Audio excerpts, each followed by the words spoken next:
reino da divina vontade em meio às criaturas. Livro do céu.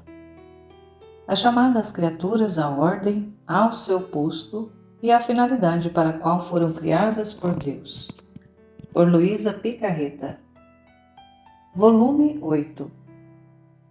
Capítulo 29, 15 de março de 1908.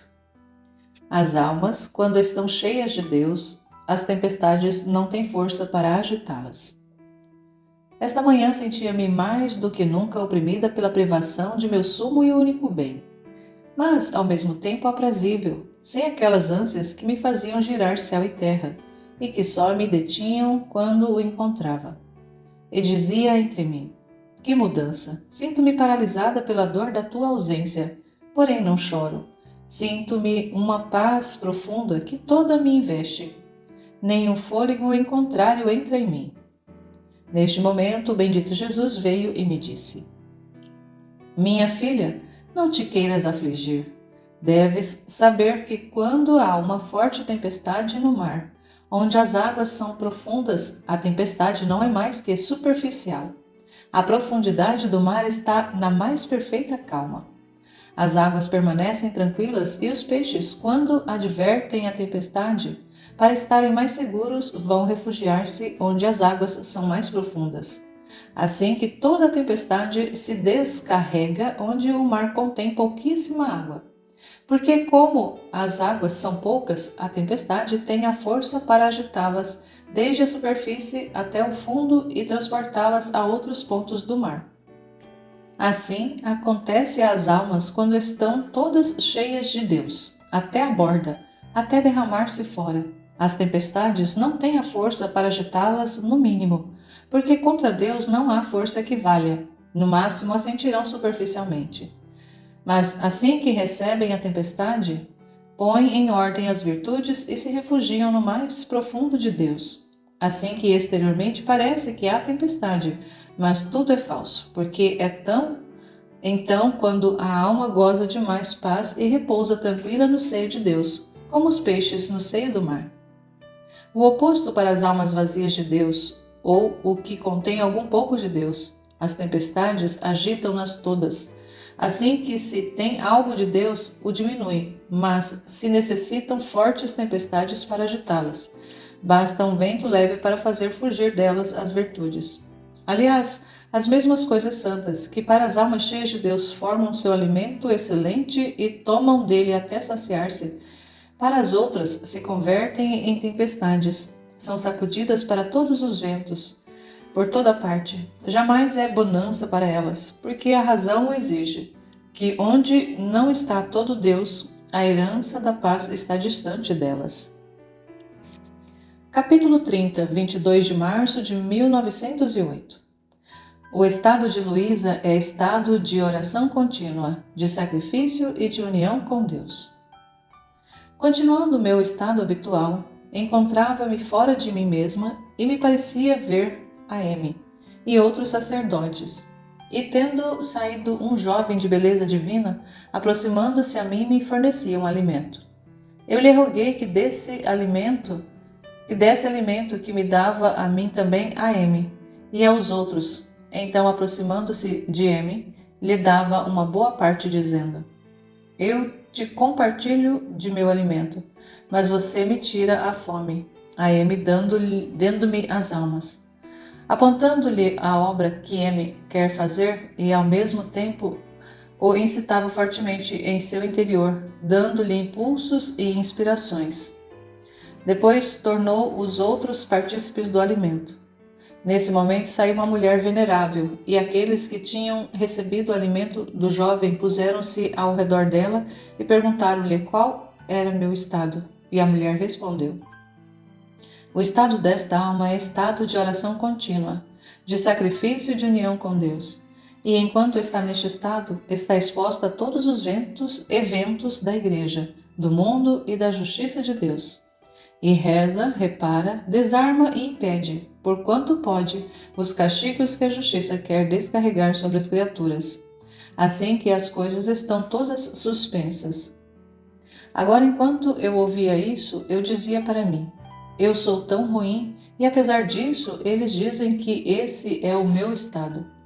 Eu me encontrava perto de uma janelinha alta e dali via tudo o que se fazia na igreja e no mundo, e os flagelos que estavam por cair. Mas quem pode dizê-los todos? Melhor seguir adiante para não me estender muito. Mas como eu gemia e implorava, e eu queria me desfazer em pedaços para impedir tudo. Mas quando eu estava nisso, tudo desapareceu e me encontrei em mim mesma. Capítulo 31, 25 de março de 1908. As tentações vencem-se facilmente. Onde há paixão, o demônio tem mais força. Continuando meu habitual estado, assim que Jesus veio me disse: Filha, as tentações se vencem facilmente, porque o demônio é a criatura mais vil que possa existir, e basta um ato contra, um desprezo, uma oração, para fazê-lo fugir, porque estes atos o fazem ainda mais vil do que é.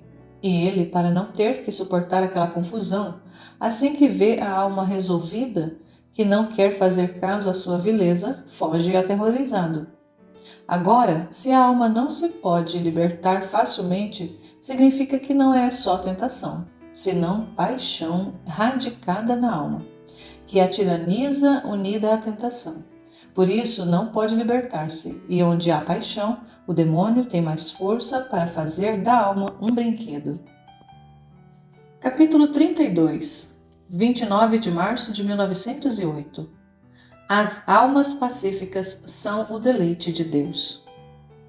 Esta manhã, ao vir, o bendito Jesus parecia que trazia um manto negro, e aproximando-se, parecia que me punha sob o manto, dizendo: Assim envolverei as criaturas, como debaixo de um manto negro.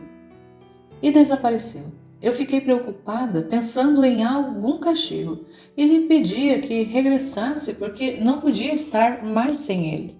Mas, como zangada pelo que não tinha visto antes. Depois de muito esperar, veio, trazendo uma taça cheia de licor. Me deu a beber e depois adicionou: Minha filha, as almas pacíficas comem em minha mesma mesa e bebem de minha taça. E o divino arqueiro não faz mais que flechá-las continuamente, e nenhuma flecha falha. Todas as ferem a alma amante, e a alma definha, e o divino arqueiro continua lançando suas flechas, as quais ora a fazem morrer de amor, ora lhe restituem nova vida de amor, e as almas de seus tiros de dardos para ferir quem as feriu. Assim que a alma pacífica é o deleite e o entretenimento de Deus, enquanto as almas turvas, turbulentas, se o divino arqueiro lhes envia suas flechas, elas falham e ela fica amarga, e estas almas formam o jogo e o gosto diabólico. Capítulo 33, 5 de abril de 1908. Tudo o que contém a Rainha Mãe tem seu princípio no Fiat. Continuando a minha condição habitual, encontrei-me fora de mim mesma dentro de um jardim no qual via a Rainha Mãe sentada sobre um altíssimo trono. Eu ardia pelo desejo de subir até acima para lhe beijar a mão, e enquanto me esforçava por subir, ela veio ao meu encontro me dando um beijo no rosto. Olhando para ela, via-a como um globo de luz, e dentro daquela luz estava a palavra Fiat. E dessa palavra desciam tantos diversos, intermináveis mares de virtude, de graças, de grandezas, de glória, de alegrias, de belezas e de tudo o que contém nossa Rainha Mãe. Assim que tudo estava radicado naquele Fiat. E do Fiat tinham princípios todos os seus bens. Ó Fiat onipotente, fecundo, santo, quem te pode compreender? Eu me sinto muda, é tão grande que não sei dizer nada, por isso ponho ponto. Então eu a olhava maravilhada e ela me disse: Minha filha, toda a minha santidade saiu de dentro da palavra Fiat. Eu não me movia nem sequer para um respiro, para um passo, nem nenhuma outra ação, senão o fazia dentro da vontade de Deus. Minha vida era a vontade de Deus, meu alimento, meu tudo, e isto me produzia santidade, riquezas, glórias, honras, mas não humanas, senão divinos. Então Quanto mais a alma está unida, fundida com a vontade de Deus, tanto mais se pode dizer santa, tanto mais é amada por Deus. E por quanto mais amada, mais favorita, porque a vida dessa alma não é outra coisa que a reprodução da vontade de Deus. E poderá não amá-la se for ela mesma? Assim, não se deve olhar o mundo ou o pouco que se faz, mas sim se é querido por Deus. Porque o Senhor olha mais o pequeno fazer, se é segundo sua vontade, que o grande sem ela. Capítulo 34, 8 de abril de 1908. A divina vontade é contínua comunhão. Como saber se um estado é vontade de Deus? Estava aborrecida por não poder receber a comunhão todos os dias, e o bom Jesus, ao vir, me disse: Minha filha, não quero que nada te dê incômodo. É verdade que é grande receber a comunhão, mas quanto dura a união estreita da alma comigo? No máximo um quarto de hora. Por isso, a coisa que mais te deve importar é desfazer completamente a tua vontade na minha, porque para quem vive na minha vontade, a união estreita comigo não é só de um quarto de hora, senão sempre, sempre, sempre. Assim que minha vontade é contínua comunhão com a alma. Portanto, não uma vez por dia, mas todas as horas, todos os momentos, é sempre comunhão para quem faz minha vontade. Agora, tendo passado alguns dias amargos pela privação de meu sumo e único bem, pensando e temendo que meu estado fosse uma ficção, estar na cama sem nenhum movimento, sem nenhuma ocupação, esperando a vinda do confessor e sem meu estado sem meu habitual adormecimento, me angustiava e martirizava tanto que me fazia adoecer pela dor e pelas contínuas lágrimas. Muitas vezes eu implorei ao confessor para me dar permissão e obediência de que quando não tivesse adormecida e Jesus Cristo não se comprasse em me participar como vítima, o mistério de sua paixão, eu pudesse me sentar na cama segundo meu costume e me dedicar ao meu trabalho de tecelagem. Mas ele continua e absolutamente me proibiu. E mais, acrescentou que este meu estado, embora com a privação do meu sumo bem, devia considerar-se como o estado de vítima pela violência e dor na dita privação e pela obediência. Eu sempre obedeci, mas continuamente o martírio do coração me dizia: E não é esta uma ficção? Onde está o seu adormecimento? Onde o estado de vítima? E você, o que sofre dos mistérios da paixão? Levanta-te, levanta-te, não faças simulações. Trabalha, trabalha. Não vês que este fingimento te levará à condenação? E tu não temes? E não pensas no tremendo juízo de Deus? Não vês que depois de tantos anos não fizestes outra coisa senão cavar um abismo no qual não sairás em toda a eternidade? Ó Deus, quem pode dizer o tormento do coração e os cruéis sofrimentos que me atormentam a alma? Oprimem-me e lançam-me no mar de dores? Mas a tirana obediência não me permitiu nem sequer um átomo de minha vontade. Seja feita a divina vontade que assim dispõe. Enquanto estava nestes tormentos cruéis, esta noite, encontrando-me no meu estado habitual, via-me circundada por pessoas que diziam: Reza um Pai Nosso, uma Ave Maria e um Glória em honra de São Francisco de Paulo, e ele lhe trará algum alívio aos seus sofrimentos. Então eu os rezei, e assim que os terminei, apareceu um santo, me trazendo um pequeno pedaço de pão e me deu, dizendo: Coma-o. Eu comi e senti-me fortificada, e depois disse-lhe: Amado santo, gostaria de te dizer alguma coisa. E ele, com toda a afabilidade: Dize, que queres me dizer? E eu: Temo tanto que o meu estado não seja a vontade de Deus. Olhe, nos primeiros anos desta doença acontecia-me a intervalos. Sentia que Nosso Senhor me chamava porque me queria vítima, e ao mesmo tempo sentia-me surpreendida por dores e feridas internas, tanto que externamente parecia como se tivesse tido um acidente. Por isso temo tanto que minha fantasia produziu estes males. E o santo: O sinal seguro para conhecer se um estado é vontade de Deus é se a alma está disposta a fazer diversamente, se soubesse que a vontade de Deus não fosse mais aquela. E eu, não ficando convencida, acrescentei: Querido santo, não te disse tudo. Escuta, as primeiras vezes foi a intervalos, mas desde que nosso Senhor me chamou à imolação contínua, já vão 21 anos que estou sempre na cama. E quem te poderá dizer as vicissitudes? Às vezes parece que me deixa, me tira o sofrimento, que é meu único e fiel amigo em meu estado. E eu fico destroçada sem Deus, sem o sustento de mesmo sofrer. Por isso, as dúvidas, os medos de que o meu estado não é vontade de Deus. E ele toda doçura. Repito-te o que te disse antes. Se estás disposta a fazer a vontade de Deus, se a conhecesses, teu estado é sua vontade.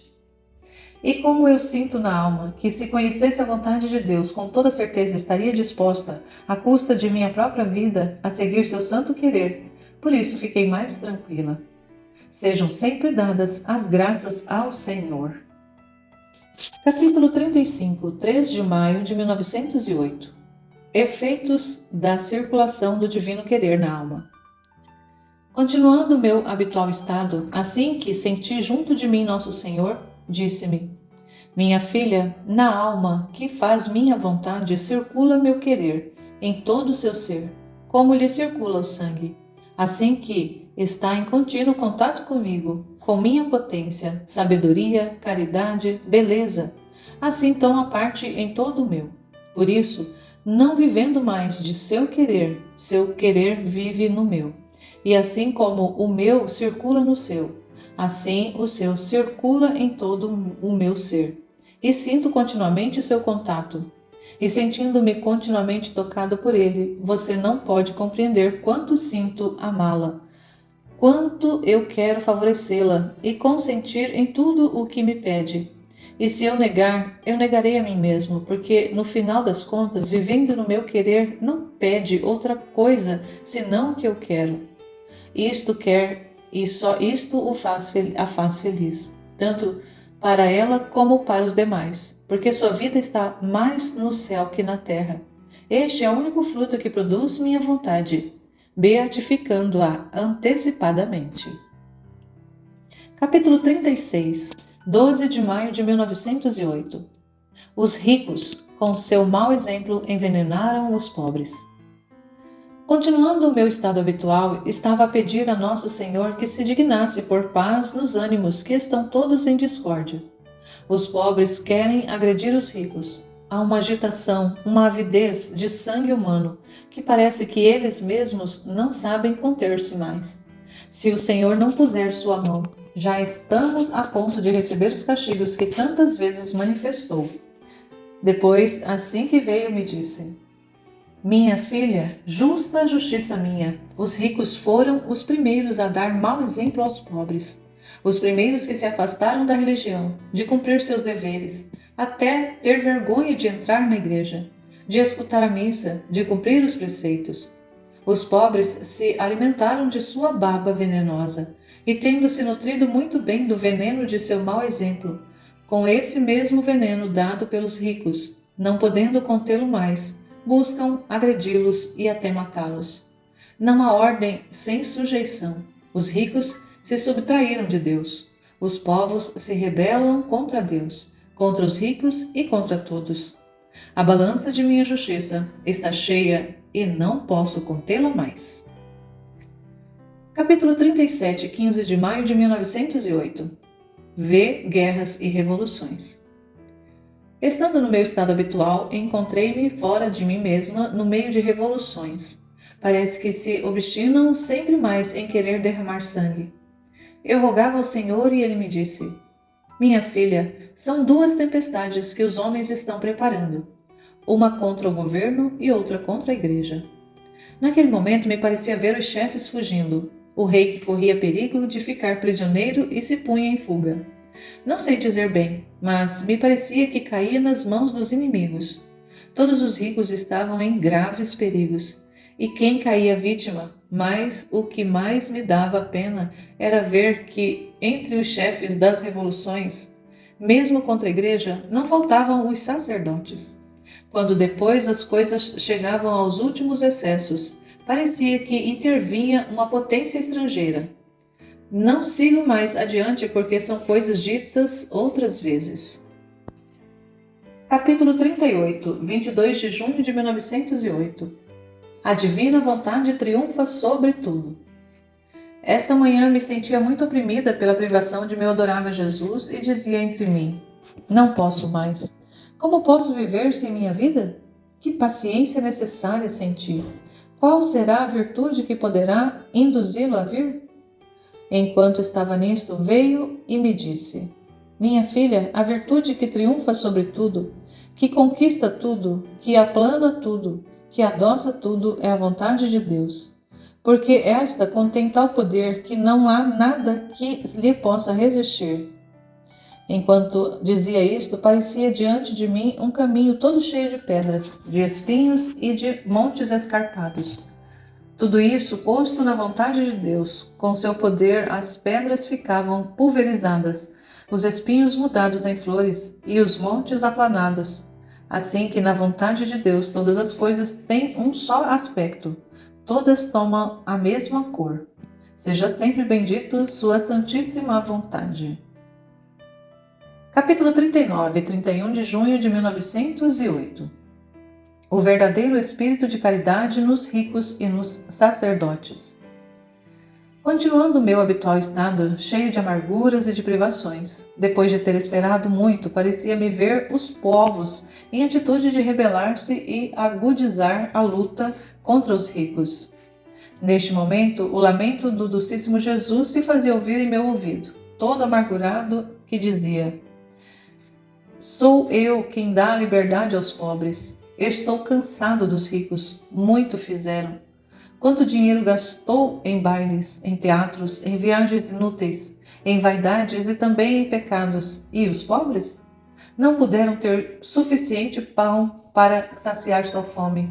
Oprimidos, cansados, amargurados. Se lhes tivessem dado só o que gastaram em coisas não necessárias, meus pobres teriam sido felizes. Mas os ricos os tiveram como uma família que não pertencia a eles. Aliás, desprezaram-nos, tendo para eles as comodidades, as diversões, como coisas pertencentes à sua condição, e deixando os pobres na miséria como coisa de sua condição. E enquanto dizia isto, parecia que retirava a graça dos pobres, e estes enfureciam contra os ricos, de maneira que aconteciam coisas graves. Então, eu, ao ver isto, disse: amada vida minha e todo o meu bem, é certo que há ricos maus, mas também há bons. As tantas senhoras devotas que dão esmolas às igrejas, os teus sacerdotes que fazem tanto bem a todos. Ah, minha filha, cale-se e não toque uma ferida para mim tão dolorosa. Poderia dizer que não as reconheço a estas tais devotas. Dão as esmolas onde querem elas, para seguir seus propósitos, para ter as pessoas à sua disposição. Para quem lhes simpatizam, gastam até milhões de liras, mas onde é necessário não se dignam dar nem uma moeda.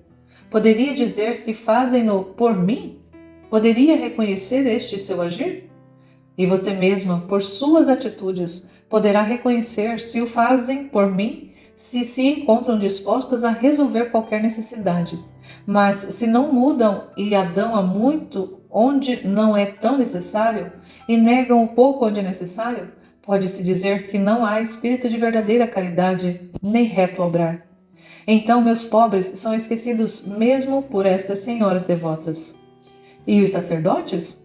Ah, minha filha, pior ainda, fazem bem a todos? Tu te enganas, fazem o bem aos ricos. Tem tempo para os ricos. Também deles ficaram quase excluídos os pobres. Para os pobres não tem tempo, para os pobres não tem uma palavra de consolo, de ajuda que lhes dão. Os rejeitam, chegam a dizer-se doentes. Poderia dizer que se os pobres se afastaram dos sacramentos, eles contribuíram, porque nem sempre tiveram tempo para confessá-los, e os pobres se cansaram e não retornaram mais. Pelo contrário, se um rico apareceu, não hesitou um momento. Tempo, palavras, consolos, ajudas, tudo foi encontrado para os ricos. Posso dizer que tem espírito de verdadeira caridade os sacerdotes se chegam a selecionar a quem devem escutar? E os demais? Ou os rejeitam ou os atendem tão precipitadamente que, se minha graça não ajudasse em modo especial os pobres, estes se teriam afastado da minha igreja. Com exceção de algum sacerdote, por todos os demais poderia dizer que a verdadeira caridade é o espírito reto, se foram da terra. E eu fiquei mais que nunca amarga, implorando misericórdia. Capítulo 40. 26 de julho de 1908. A obediência. Continuando meu estado habitual, assim que o bendito Jesus veio, me disse: Minha filha, a obediência é o ar para minha permanência na alma. Onde não há este ar de obediência, posso dizer que não há lugar para mim, dentro daquela alma, e sou obrigado a estar fora.